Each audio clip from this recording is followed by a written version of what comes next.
Vocês estão recebendo uma aeronave nova, né, que é o 737 MAX 8. Isso mesmo. É essa aeronave que permite ser viável, tecnicamente falando, toda essa expansão. Mas por que ele é maior do que o 737? Ele é 15% mais eficiente em consumo de combustível. Mas ele tem mais lugares também, não tem? Ele tem a mesma quantidade de assentos que nós temos hoje num 737 e é a mesma dimensão. Porém, sendo 15% mais eficiente em consumo de combustível, eu tenho... Mais autonomia, né? Mais autonomia. Eu posso voar 15% rotas, né, desculpe, distâncias maiores do que a atual geração dessa aeronave permite. Aplicando-se esse avião também nas rotas que hoje são operadas pela geração atual da família 737-800, nós temos uma economia de até 15% do consumo de combustível. Esse que é o item individualmente mais relevante da estrutura de custos, gerará também um custo por assento quilômetro menor, consequentemente a possibilidade de sermos ainda mais competitivos em tarifas. Nós temos 120 aeronaves dessas já encomendadas para serem distribuídas entregues para a Gol ao longo dos próximos 8 anos e numa média de uma nova aeronave a cada 35, 40 dias. Isso dentro de uma frota de quantas? Também 120 aeronaves. Vocês vão dobrar ou vão trocar? Nós teremos um efeito simultâneo de reposição, substituição da atual frota. A Gol tem uma das frotas mais jovens do mundo, uma média de 7 anos de idade, e uma parte também, porque temos aviões mais novos do que esses 7 anos, que vão continuar na nossa frota. Então nós teremos os dois efeitos. Uma parte crescimento da frota atual, outra parte substituição. Agora, eu vejo como consumidor o quanto vocês investem em treinamento e recentemente vocês ganharam vários prêmios também, não só de serviço, como também de logística. Como é que é esse investimento e essa preocupação? Porque me parece que havia uma Gol antes e existe uma Gol hoje que é completamente diferente. A companhia visivelmente passou por um reposicionamento. E esse reposicionamento, evidentemente, tem se focado, se direcionado num novo consumidor. A Gol tem 17 anos e o consumidor também, ao longo desse período, mudou, evoluiu bastante. Em que direção? Na direção de ser mais exigente em serviços, sem abrir mão do grande benefício da empresa, que é a atratividade da nossa tarifa. A companhia continua totalmente dedicada aos ganhos de eficiência e produtividade que podem se converter em uma tarifa cada vez mais atraente para os nossos clientes. Se você pensar bem, uma tarifa média da Gol, que hoje está na casa de R$350 para uma etapa de uma distância média voada em torno de 1.200 quilômetros, essa é uma das tarifas mais baixas que existe no setor aéreo no mundo todo, mesmo considerando os nossos altos custos de combustível e o custo Brasil exaustivamente já falado. Numa conversão com moedas fortes, nós estamos falando, utilizando a cotação de hoje, numa tarifa por volta de $80, na média. É bastante competitivo. Porém, uma boa parte dos nossos ganhos de eficiência foram convertidos em investimento no aprimoramento do produto e da qualidade do serviço que a gente oferece. Hoje, a Gol tem simultaneamente a tarifa mais baixa do mercado, combinado a itens que são exclusivamente disponíveis no Brasil, na nossa companhia. Por exemplo, o Wi-Fi. Nós já temos 85% das aeronaves equipadas com conexão de banda larga. O cliente continua no voo fazendo exatamente as mesmas coisas que ele estaria fazendo em casa ou no trabalho, totalmente conectado. A TV ao vivo a bordo, gratuitamente. Duas classes econômicas com duas distâncias de assento. Bebidas não alcoólicas gratuitas, café, água, suco, refrigerante, snacks orgânicos gratuitos, na companhia que já é pelo 5º ano consecutivo a líder em pontualidade no Brasil e tem a maior malha nos principais aeroportos. Então essa é uma combinação de muito valor e isso vem sendo percebido pelo cliente, em especial o cliente que viaja a negócios. Houve uma clara atratividade adicional que fez com que o número de clientes que a nossa participação junto a esses clientes, a esse segmento específico do mercado, crescesse. Assim como cresceu a própria demanda do país como um todo por serviços aéreos. Eu acredito que esse reposicionamento ele tenha sido o principal fator de recuperação dos resultados operacionais da companhia, mesmo passando por um período de crise aguda do país. Eu sigo a sua carreira desde que você era gerente de marketing da Volkswagen. Já faz um certo tempo. Faz. Como é que foi você se reciclar do mercado automobilístico para esse mercado que é completamente diferente? Uma vez me contaram uma história, logo que você assumiu, eu não sei se ela é verdadeira, aí você me disse se ela é ou não, e que assim que você assumiu, tiveram uma reunião de diretoria e a pessoa responsável pela venda de anúncios da revista de bordo veio com uma revista gigantesca porque era algum aniversário. Disse, olha, nós fizemos aqui uma edição maravilhosa que tem não sei quantas páginas e você deu os parabéns efusivos e depois alguém da operação falou, olha, vai aumentar a carga em não sei quantos quilos, a gente tem que dar um jeito para resolver. Essa história é verdadeira? É verdade. O setor tem um nível de complexidade que é reconhecidamente alto.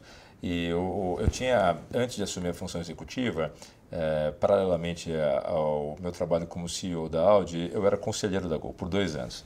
E, evidentemente, isso ajudou muito no meu processo de educação realmente sobre o setor, sobre a dinâmica, mas é muito diferente do trabalho do dia a dia. E eu considero, em julho, eu completo 6 anos na função executiva da Gol e continuo aprendendo a cada dia. O setor aviação é fascinante justamente por essa complexidade associada a níveis altíssimos de tecnologia, de engenharia. Eu particularmente gosto muito dessa combinação do estado da arte no desenvolvimento daquilo que o homem já pôde produzir no ambiente tecnológico, né? Eu acho que o avião é incontestavelmente uma das maravilhas, né, já feitas pelo homem, e ao mesmo tempo extremamente acessível, né? No Brasil são 100 milhões de pessoas viajando anualmente de avião. É o 4º maior mercado doméstico do mundo. E ao mesmo tempo eu ainda sou muito, diria, sensível a dados estatísticos e fatos do nosso setor do ponto de vista de sua capacidade de gerar um encantamento. Nesse exato momento que a gente está falando, existem nos céus do planeta 10 mil aeronaves voando.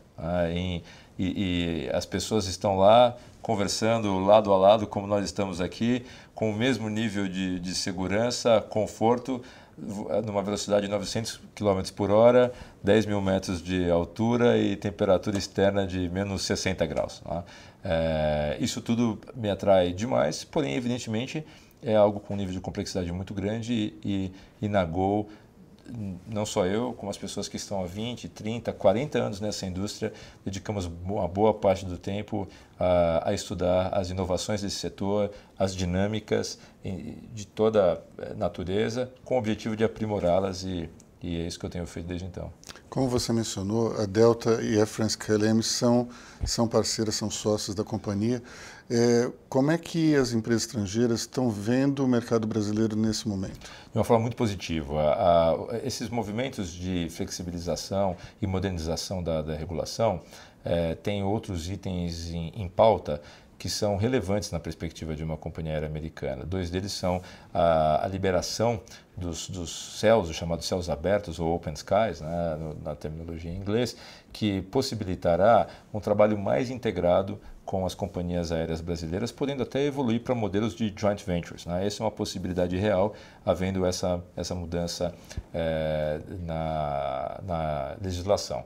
E a outra é a flexibilização quanto ao limite do capital estrangeiro. São assuntos que seguramente interessam as companhias aéreas internacionais, que olham para o Brasil como ele é, o 4º maior mercado doméstico do mundo de aviação e um dos mais relevantes destinos das rotas internacionais de longo curso dessas companhias aéreas.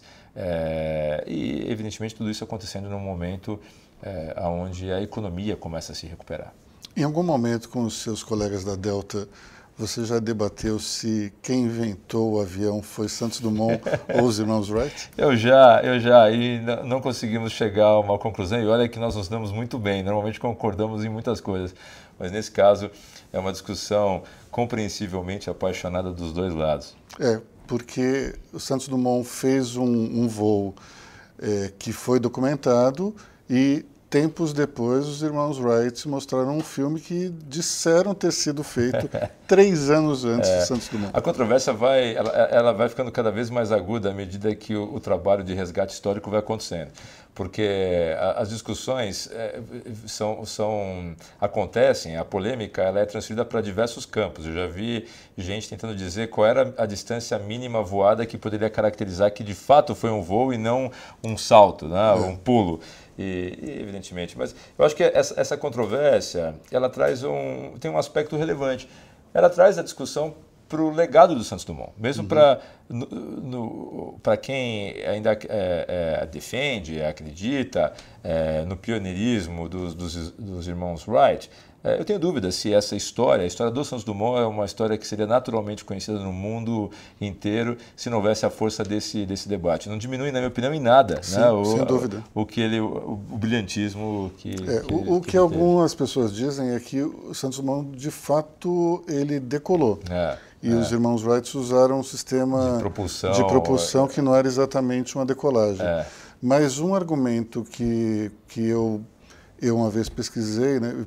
Eu, por acaso, tenho um livro que menciona muito Santos Dumont, e é que naquele momento da filmagem dos irmãos Wright, havia somente uma máquina de filmar nos Estados Unidos, fabricada pelos irmãos Lumière e importada pelo Thomas Edison. Acho difícil que essa máquina tivesse ido parar na mão dos irmãos Wright, mas quem sou eu para discutir, né? Esse tema é tão delicado que seguramente os brasileiros historiadores, ouvindo a gente conversar, já fariam uma série de reparos e ressalvas no que a gente acabou de falar. Claro. Imagina um americano, então... Muito mais. Muito mais, né? Então, eu me limito a dizer, me colocar como um admirador e fã do legado que Santos Dumont deixou. Mas um detalhe interessante a respeito disso tudo é que Santos Dumont, ao observar o Flyer, numa exposição em Paris, ele disse que era uma peça de engenharia muito bem feita e melhor que o 14 bis, que era extremamente instável. Tanto é que o Demoiselle se tornou um pequeno avião com muito mais estabilidade e manuseio, né?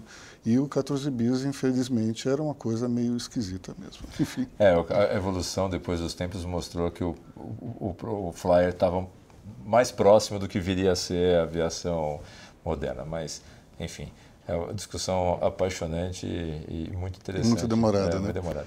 Enfim, eu agradeço a atenção de vocês, agradeço ao Paulo Kakinoff. Kaki, muito obrigado. Grande prazer. Grande prazer falar com você. Obrigado, sempre. Obrigado mesmo.